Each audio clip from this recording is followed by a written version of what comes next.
Iz Srbije stižu reakcije na odlazak srpskog predsjednika Vučića u Hrvatsku. Premijerka Ana Brnabić kaže da su izjave koje dolaze iz Hrvatske nevjerojatne za jednu zemlju članicu Europske unije.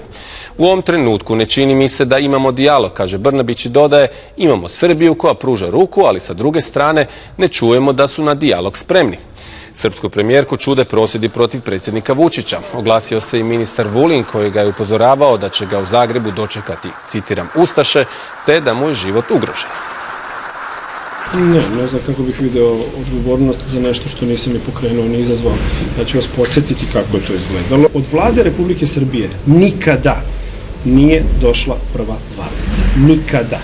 I nikada nismo rekli nešto što je izazivalo komentare. Mi smo možda komentarisali, nekad smo možda bili grublji, nekad manje grublji. Mediji u Srbiji uglavnom su blago popratili posjet njihova predsjednika Aleksandra Vučića Hrvatskoj.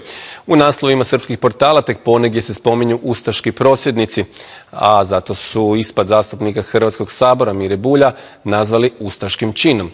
Neki portali istaknuli su da se Vučić kroz Zagreb vozio u automobilu beogradskih registarskih oznaka, sugerirajući da to Hrvate bode za oči.